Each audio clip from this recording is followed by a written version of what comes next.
Kisah rumah kosong di tengah pasar. Pagi itu, matahari baru saja menyentuh atap-atap seng pasar tua di pinggiran kota Banyuwangi. Suara ibu-ibu menawar harga, deru motor bebek, dan aroma ikan asin bercampur wangi kopi panas memenuhi udara. Di tengah hiruk-pikuk itu, ada satu titik yang terasa berbeda. Satu rumah tua berdiri kokoh di antara kios sayur dan warung kopi. Pagar kayunya tinggi, cat putihnya mengelupas, dan jendelanya tertutup rapat seolah menolak cahaya. Orang-orang di pasar berjalan memutar, seakan tempat itu tak pernah ada. Damar, pedagang baru dari luar kota, menatap rumah itu sambil menurunkan karung dagangannya. Ia baru seminggu tiba di Banyuwangi, berencana membuka lapak kecil di pasar ini. Kenapa rumah itu nggak dipakai ya? Gumamnya, menunjuk bangunan di tengah-tengah pasar. Seorang bapak tua penjual kopi di dekatnya menoleh. Ekspresinya langsung berubah, tegang. Jangan ditunjuk, nak. Rumah itu nggak suka diperhatikan. Damar tertawa kecil. Loh, emang rumah bisa marah, Pak, kalau rumahnya punya nyawa? Bisa. Damar mengira bapak itu bercanda. Tapi ketika ia melihat sekeliling, tak satupun pedagang yang berani melirik ke arah rumah itu. Bahkan ibu-ibu yang lewat memilih menyeberang ke sisi lain jalan. Seolah di tengah pasar itu ada ruang kosong yang tak boleh disentuh. Menjelang sore, saat para pedagang mulai membereskan dagangan, Damar masih duduk di warung kopi. Matanya tak lepas dari rumah itu. Pagar kayunya tertutup rapat, tak ada suara, tak ada tanda kehidupan. Tapi entah kenapa, setiap kali ia mengalihkan pandangan, ia merasa seolah ada seseorang yang sedang menatap balik dari balik tirai jendela. Pak, Damar menoleh ke penjual kopi. Beneran gak ada yang tinggal di situ? Sudah lebih dari 20 tahun kosong. Tapi tiap malam lampunya nyala. Lampu? Iya.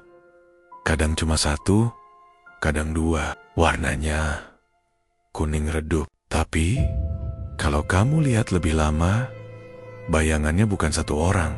Ada 3, kadang 4. Bulu kuduk Damar meremang. Ia mencoba tersenyum, tapi suara bapak tua itu terlalu tenang untuk dianggap lelucon. Kenapa nggak dijual aja rumahnya? Tanya Damar pelan. Sudah berkali-kali, tapi yang beli besoknya pasti datang ke pasar. Cuma duduk di kursi, matanya terbuka lebar. Nggak bisa ngomong lagi. Damar menelan ludah.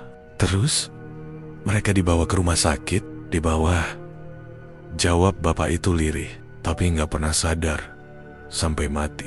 Hening mendadak menggantung di antara mereka. Damar meneguk kopi yang sudah dingin, mencoba menepis perasaan aneh yang mulai menjalar. Malam itu, Damar menyewa kamar kecil di penginapan tak jauh dari pasar. Lampu jalan di depan pasar berkelip-kelip. Suara jangkrik menggema dari kejauhan. Damar tak bisa tidur. Dari jendela kamarnya, ia bisa melihat atap rumah tua itu di kejauhan. Lalu, sesuatu membuatnya menahan napas. Sebuah cahaya muncul dari balik jendela rumah itu. Kuning redup, seperti lampu minyak. Damar menatapnya lama. Cahaya itu berayun pelan, seperti seseorang sedang berjalan membawa lentera. Ia bahkan bisa melihat bayangan samar di balik tirai jendela. Bayangan tubuh perempuan. Tapi yang membuat darahnya membeku adalah saat bayangan itu berhenti dan perlahan menoleh ke arah tempat Damar berdiri. Lampu di rumah itu padam seketika. Keesokan paginya, Damar kembali ke pasar dengan mata lelah tapi penuh rasa ingin tahu. Ia bertanya pada pedagang-pedagang lain, tapi semua menolak bicara tentang rumah itu. Hanya satu yang bersuara, seorang ibu tua penjual bunga melati.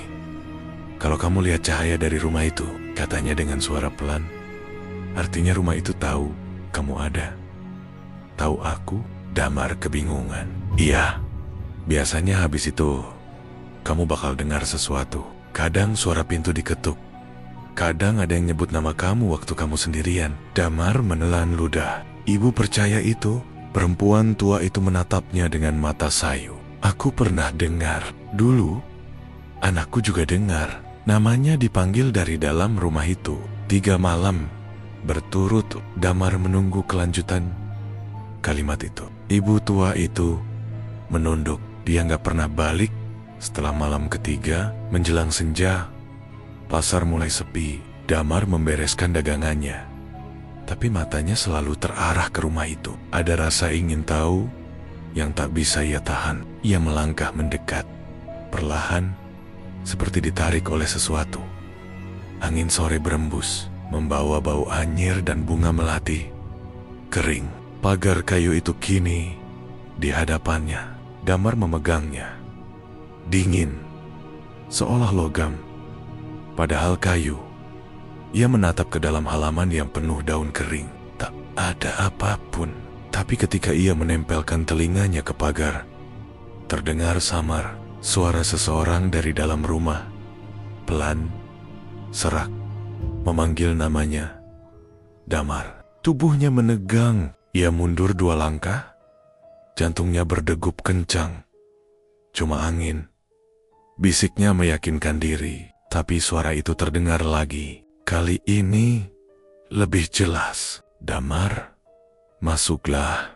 Ia menatap jendela yang tirainya kini bergerak pelan, seperti seseorang baru saja berjalan melewatinya.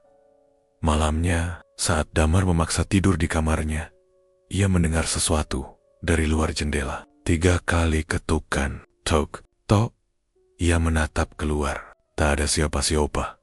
Namun di bawah jendela, di atas aspal basah, ada bekas kaki kecil menuju ke arah pasar. Dan di kejauhan, dari arah rumah itu, cahaya kuning redup mulai menyala lagi. Dan kali ini, lampunya do. Suara jangkrik malam itu terasa lebih nyaring dari biasanya. Damar menatap langit dari jendela kamar penginapan. Tapi pikirannya hanya tertuju pada satu hal. Rumah itu, cahaya kuning dari jendela rumah kosong di tengah pasar, tampak redup. Kadang berkedip, seperti sedang memanggil. Semakin lama Damar menatap, semakin kuat rasa tidak tenang yang menjalar di dadanya. Ia menutup gorden, mencoba menenangkan diri. Tapi dalam gelap, telinganya menangkap sesuatu. Suara samar dari kejauhan, seolah berbisik lewat angin malam. Double quotes, ... DAMAR. Tubuhnya menegang. Itu bukan halusinasinya. Suara itu nyata, lembut, nyaris seperti panggilan dari seseorang yang mengenalnya sejak lama. Keesokan paginya, pasar kembali ramai. Orang-orang berteriak menawarkan barang, wangi gorengan menyeruak. Namun suasana hati Damar berat. Ia ingin menceritakan apa yang ia dengar. Tapi ia tahu, warga di sini tak akan mau bicara soal rumah itu. Namun tiba-tiba, seseorang menepuk bahunya dari belakang. Mas, Damar. Damar menoleh. Seorang perempuan muda berdiri di sana, memakai jilbab abu-abu, membawa keranjang berisi bunga melati. Wajahnya tenang, tapi sorot matanya dalam, seolah tahu sesuatu yang tak ingin diucapkan. Aku Rani, katanya. Aku dengar kamu baru pindah ke sini. Iya, jawab Damar singkat. Kamu jual bunga di sini juga? Rani mengangguk. Bunga buat pasar dan buat rumah itu. Rumah itu Damar Heron. Maksudnya? Rani tersenyum kecil. Setiap Jumat sore, aku taruh bunga di pagar depannya. Sudah jadi kebiasaan warga sini. Untuk siapa? Untuk mereka yang belum sempat keluar. Jawaban itu membuat Damar diam. Suara bising pasar terasa menghilang sejenak. Mereka yang belum sempat keluar, ulangnya pelan. Rani hanya menatapnya lalu berbisik. Kalau kamu sudah dengar suara dari dalam, jangan sekali-kali jawab. Damar terdiam. Kenapa? Karena kalau kamu jawab, Rani menatap lurus ke matanya. Mereka bakal tahu kamu bisa mendengar. Sore itu, pasar mulai sepi. Langit berubah jingga, dan Damar memutuskan untuk tidak pulang dulu. Ia ingin tahu siapa sebenarnya Rani, dan kenapa ia seolah tahu banyak. Tapi begitu ia menoleh ke arah lapak bunga tadi, gadis itu sudah menghilang, hanya menyisakan aroma melati samar di udara. Damar kembali menatap rumah tua itu. Cahaya matahari terakhir memantul di jendelanya. Ia teringat perkataan Rani. Kalau kamu sudah dengar suara dari dalam, jangan sekali-kali jawab. Tapi rasa ingin tahunya lebih besar daripada ketakutannya.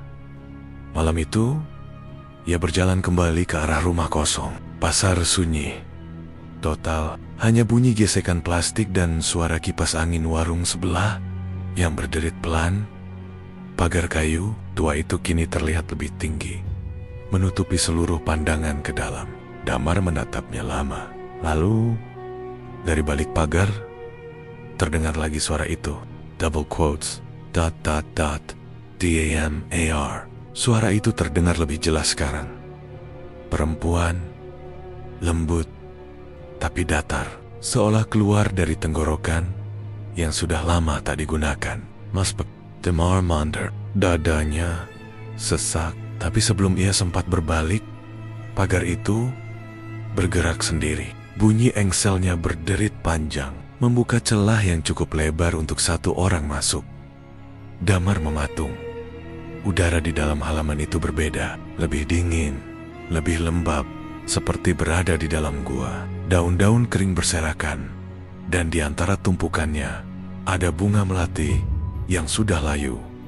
Ia melangkah perlahan, setiap langkah terasa berat, seperti tanah menahan kakinya. Rumah itu kini di hadapannya, cat putihnya pudar, jendelanya tertutup kain lusuh, tapi pintunya terbuka sedikit.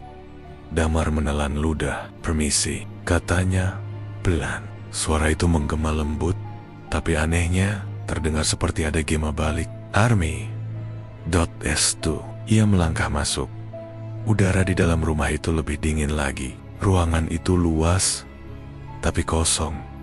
Hanya ada satu kursi kayu di tengah ruangan, dan di atasnya lampu minyak yang menyala redup. Lampu yang sama seperti yang ia lihat dari kejauhan malam-malam sebelumnya. Damar menatap sekeliling. Tak ada siapa-siapa, tapi matanya menangkap sesuatu di dinding. Coretan tangan dengan tulisan aneh. Huruf-huruf yang sudah pudar, tapi salah satunya masih bisa dibaca. "Jangan duduk di kursi itu." Ia menelan ludah, lalu perlahan mendekat. Tiba-tiba, suara langkah terdengar dari atas tangga. Perlahan, satu persatu, seperti kaki seseorang yang menuruni anak tangga dengan sengaja. Damar menatap ke atas. Tangga itu gelap, tapi di sela kegelapan terlihat ujung gaun putih lusuh bergerak turun. Dan kemudian suara itu terdengar lagi. Double quotes, ... DAMAR. Tubuhnya membeku. Ronnie Banner. Ia tidak boleh menjawab, tapi entah kenapa lidahnya seolah bergerak sendiri. "Siapa kamu?" katanya tanpa sadar. Begitu kata-kata itu keluar, lampu minyak di atas kursi tiba-tiba padam. Kegelapan menelan seluruh ruangan, dan dalam hitungan detik, sesuatu berbisik tepat di belakang telinganya. "Sekarang aku tahu, kamu mendengar." Damar berlari keluar secepat mungkin. Ia tidak tahu bagaimana caranya ia berhasil melewati pagar. Tapi begitu sampai di jalan pasar, tubuhnya lemas. Ia bersandar pada dinding toko, napas terengah dari keyohan. Rumah itu tampak sunyi lagi, seolah tak pernah terjadi apa-apa. Namun malam itu, Damar tidak bisa tidur sama sekali. Karena di luar jendela kamarnya, setiap kali ia menutup mata, terdengar ketukan pelan. Tok, tok, tok. Dan di sela ketukan itu, suara Rani. "Kamu sudah menjawab, Damar. Sekarang rumah itu sudah memanggilmu." Pagi itu, udara di Banyuwangi terasa ganjil. Langit tampak abu-abu, seolah matahari enggan terbit sepenuhnya. Damar bangun dengan kepala berat, matanya bengkak, tubuhnya lemas, dan suara di kepalanya masih menggema pelan. "Sekarang aku tahu. Kamu mendengar." Ia memegangi pelipis. Mimpi dan kenyataan terasa kabur. Ketika menatap keluar jendela, ia mendapati sesuatu yang membuat jantungnya berhenti sejenak. Pasar? Biasanya jam segini sudah ramai, tapi kini sepi. Tak ada pedagang, tak ada teriakan tawar-menawar. Semua lapak kosong, dan di tengahnya rumah itu berdiri sendirian, sunyi. Tapi kali ini pintunya terbuka lebar. Damar berjalan pelan melewati jalan berbatu menuju pasar. Suara langkah kakinya bergema sendiri. Setiap deru napas terasa terlalu keras, seperti seluruh dunia menahan napas bersamanya. Ia berhenti di depan lapak sayur tempat biasa Bu Tuti berjualan. Masih ada sisa sayur yang sudah mengering di meja. Namun yang membuat darahnya berdesir adalah fakta bahwa uang receh dan kantong plastik masih tertata rapi. Seolah pedagang-pedagang itu menghilang di tengah aktivitas mereka. Ia memanggil, "Pak, Bu Tuti, ada orang?" Tak ada jawaban, hanya suara angin yang berembus membawa debu halus dari arah rumah tua itu. Dan entah kenapa, untuk pertama kalinya, rumah itu terasa menunggu. Langkahnya berat, tapi tak bisa berhenti. Ia menapaki halaman rumah itu. Bau melati busuk menusuk hidung. Di lantai beranda, bunga-bunga kering berceceran. Pintu kayu yang terbuka menimbulkan derit pelan, seperti napas yang tertahan lama. "Permisi," Damar kembali berkata, lebih karena naluri ketakutan daripada sopan santun. Namun, kali ini suaranya tak bergema. Ia melangkah masuk. Ruangan itu sama seperti sebelumnya. Kursi kayu di tengah ruangan, lampu minyak di atasnya. Tapi sekarang di dinding terlihat sesuatu yang berbeda. Foto-foto, puluhan, bahkan ratusan foto menempel di dinding. Wajah-wajah orang pasar, beberapa masih muda, beberapa tua, semuanya memandang lurus ke kamera dengan ekspresi kosong. Di bawah masing-masing foto tertulis nama dan tanggal. Dan di ujung deretan foto, ia melihat wajah yang baru, wajahnya sendiri. Damar melangkah mundur, napasnya tercekat. Tidak mungkin. Siapa yang KR itu? Suara kursi bergerak pelan di tengah ruangan. Lampu minyak di atasnya menyala lagi dengan sendirinya, menyoroti kursi itu. Kini, di atas dudukannya, ada buku catatan tua. Damar mendekat perlahan. Sampul buku itu terbuat dari kulit, sudah retak dan lembab. Ain di dalamnya tertulis daftar nama-nama. Semuanya sama dengan yang difoto. Nama-nama pedagang pasar, lengkap dengan tanggal, dan di setiap nama ada satu catatan kecil di sampingnya. Duduk di kursi, Damar membalik halaman demi halaman sampai ia menemukan yang terbaru. Dan di sana, di bawah tulisan tangan yang kaku, ada kalimat yang membuatnya menggigil. Damar belum duduk. Ia menjatuhkan buku itu dan berlari ke pintu, tapi rumah seolah berubah bentuk. Lorong yang tadinya menuju halaman, kini bercabang ke arah lain. Langit-langit rumah memanjang.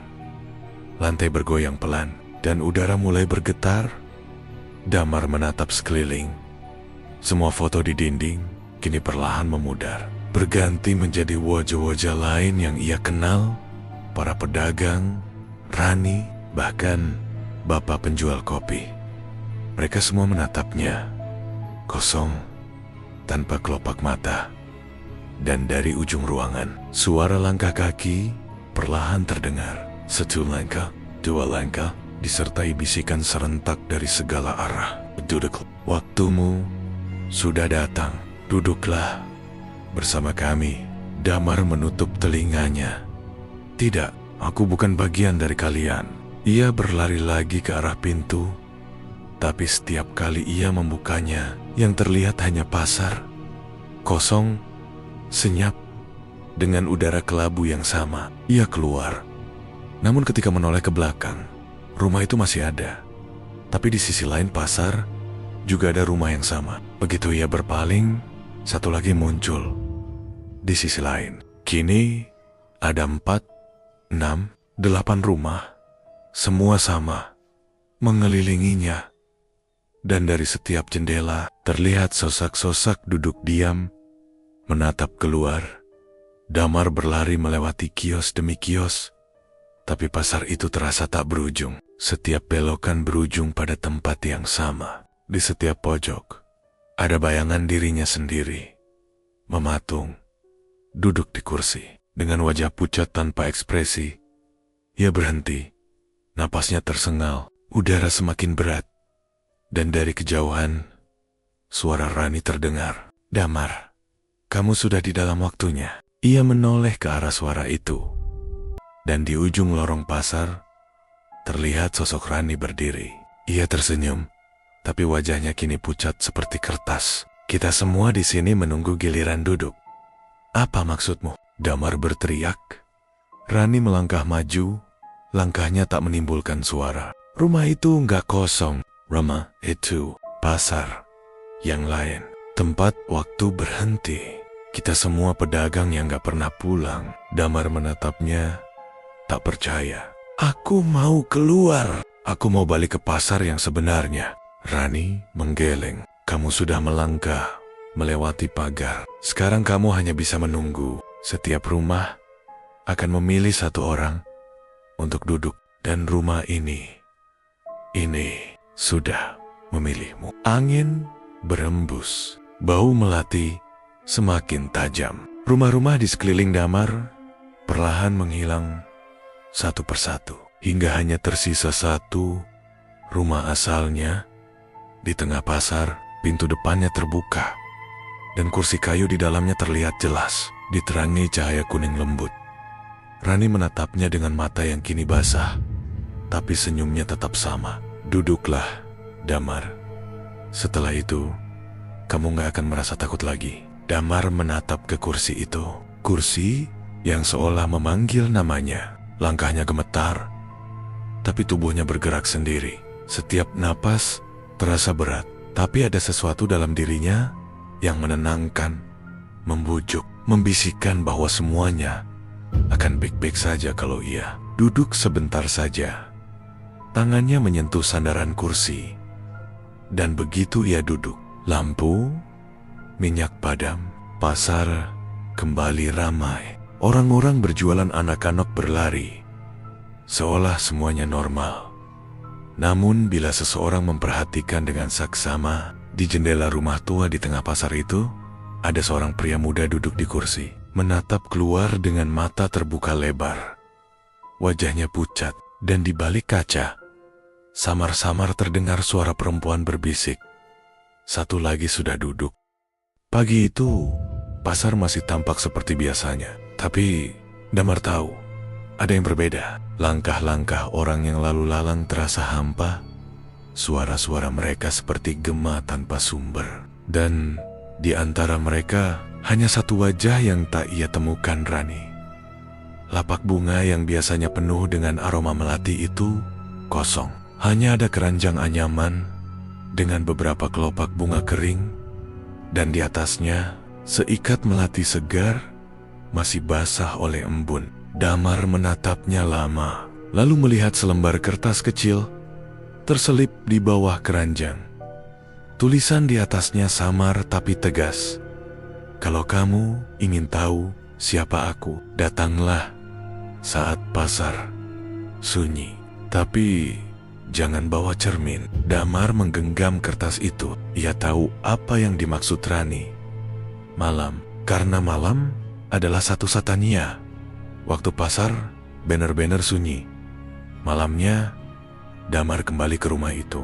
Namun kali ini, sesuatu terasa lebih dekat. Bukan hanya rumah tua itu yang hidup, tapi seluruh pasar seolah bernafas bersamanya. Tirai-tirai kios bergetar tanpa angin. Genteng bergemerisik pelan, seperti bisikan ratusan mulut kecil dari balik dinding. Damar melangkah perlahan di antara lapak-lapak kosong. Setiap langkah memunculkan gema aneh, berganda 3 kali, seolah ada 2 orang lain yang berjalan bersamanya. Saat ia tiba di depan pagar, rumah itu tampak berbeda. Cahaya lampu minyak menyala di semua jendela. seperti sedang menunggu. Dan di depan pintu, Rani berdiri, mengenakan gaun putih sederhana. Rambutnya diikat, wajahnya pucat tapi tenang. "Rani, Suara, Damar, Serak, kamu tinggal di sini?" Perempuan itu tersenyum lembut. "Tidak lagi, tapi aku pernah sebelum semuanya terbakar." "Terbakar?" Damar melangkah, mendekat. Rani menatap ke langit, seolah mengingat sesuatu yang jauh. "Dulu pasar ini cuma satu bangunan besar. Rumah ini di tengahnya. Aku dan keluargaku tinggal di sini, jaga toko jamu. Terus malam itu ada api dari dapur. Kami semua terjebak. Aku berlari ke pintu, tapi tidak bisa keluar. Dan waktu aku sadar, aku sudah berdiri di sini, menunggu bersama mereka." "Menunggu siapa?" tanya Damar. "Yang mau mendengarkan?" jawab Rani pelan. Karena setiap kali seseorang mendengar suara dari rumah ini dan menjawabnya, pintunya akan terbuka lagi. Dan seseorang dari dalam bisa keluar menggantikan tempatnya. Damar mundur setapak. "Jadi, maksudmu sekarang aku?" Rani mengangguk pelan. "Kamu sudah dipanggil. Rumah itu butuh pengganti, tapi aku tidak mau kamu hilang seperti yang lain." Udara tiba-tiba menegang. Dari balik jendela rumah itu mengkuil silut-silut gelap. Puluhan, bahkan ratusan. Mereka berdiri diam, hanya menatap ke arah Damar. Tanpa wajah, tanpa suara. Dan di antara mereka, satu sosok wanita bergaun hangus melangkah keluar. Wajahnya rusak, seperti lelehan lilin, tapi matanya bersinar merah. "Rani, sudah waktumu kembali." Rani menatap Damar dengan mata berkaca. "Perjala, jangan lihat ke belakang. Sekali kamu lihat, kamu akan tahu bentuk asliku." "Tidak, aku nggak akan ninggalin kamu," kata Damar, nekat. Rani menatapnya dalam, kemudian menggeleng pelan. "Kalau kamu tetap di sini, besok pagi, pasar ini tidak akan ada lagi untukmu." Sosok bergaun hangus itu melangkah makin dekat, tangannya panjang, seperti ditarik dari bayangan. Rani menatapnya tajam, lalu berbisik pada Damar, "Kalau kamu dengar, aku memanggilmu lagi nanti. Jangan, tapi kalau kamu dengar orang lain memanggil, tolong bawa bunga melati ke tempat ini." "Untuk siapa?" Rani tersenyum. Entah. Tiba-tiba, rumah itu berguncang. Cahaya dari jendela berubah merah. Damar terlempar mundur oleh hembusan panas yang muncul entah dari mana. Rani berlari ke arah rumah, menatapnya untuk terakhir kali, lalu menutup pintu dari dalam. Sesaat kemudian, suara ledakan halus terdengar, dan seluruh rumah itu kembali jadi abu, tepat seperti yang diceritakan warga dulu. Keesokan paginya, warga pasar geger. Rumah tua itu hilang, seolah tidak pernah berdiri di sana. Damar berdiri di tengah puing, matanya mencari tanda kehidupan, dan di antara abu hitam itu ada satu hal yang masih utuh. Setangkai melati segar. Ia menatapnya lama, lalu tersenyum getir. Tapi saat hendak pergi, seseorang menepuk bahunya. "Mas Damar?" Ia menoleh. Seorang perempuan muda berdiri di sana, mengenakan jilbab abu-abu, membawa keranjang berisi bunga. "Nama saya Rani. Saya baru buka lapak bunga di sini." Wajahnya sama, senyum yang sama, tapi matanya berbeda.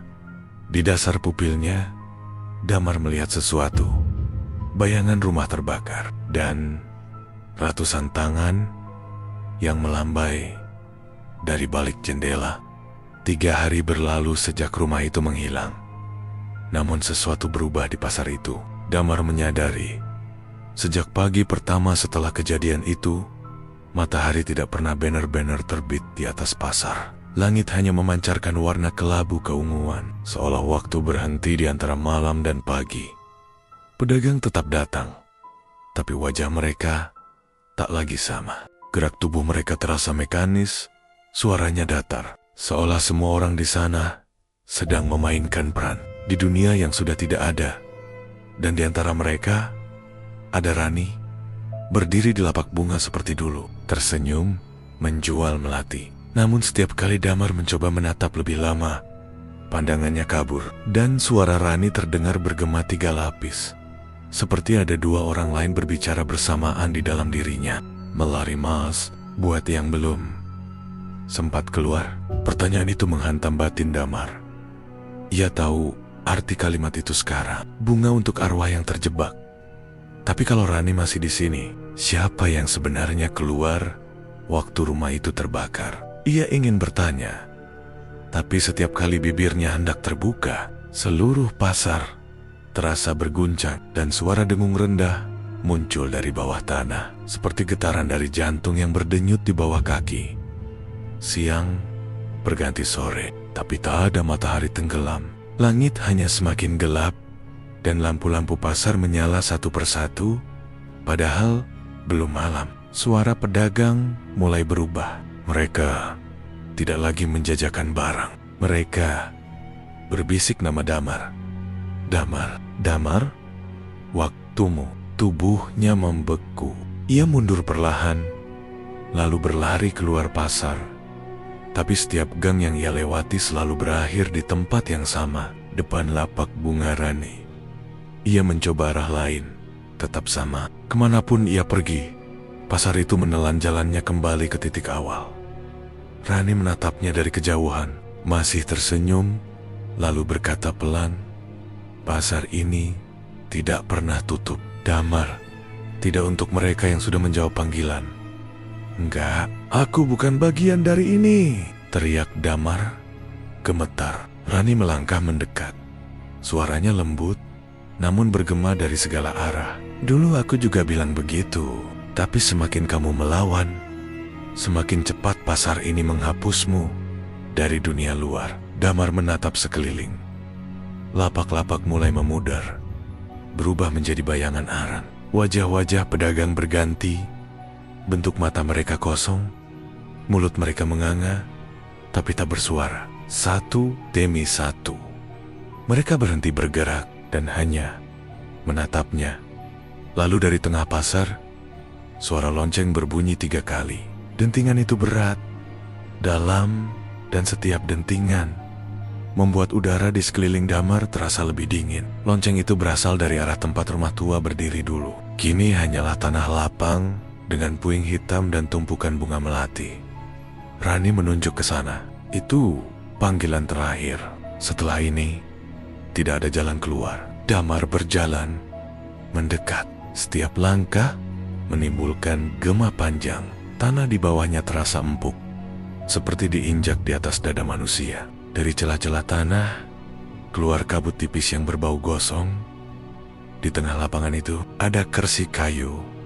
Kursi yang dulu berdiri di dalam rumah itu masih sama, dan di atasnya ada lampu minyak kecil yang menyala redup. "Duduklah," bisik Rani. Damar menggeleng. "Kamu yang seharusnya pergi dari sini." Rani menatapnya lama, lalu berkata pelan, "Aku tidak bisa. Tempatku di sini. Tapi kamu masih bisa memilih." "Memilih apa? Menjadi pendengar atau menjadi yang dipanggil?" Damar menatap lampu minyak itu. Nyala apinya bergoyang kecil, lalu berubah bentuk menjadi wajahnya sendiri, tersenyum di dalam api. Senyum itu perlahan membuka mulut, dan dari dalamnya keluar suara, "Sudah waktumu, Damar." Telinganya berdengung. Dunia di sekitarnya memudar. Warna pasar, langit, dan wajah Rani mulai bercampur, berubah jadi kabut abu. Lalu semuanya berhenti. Senyap, gelap total.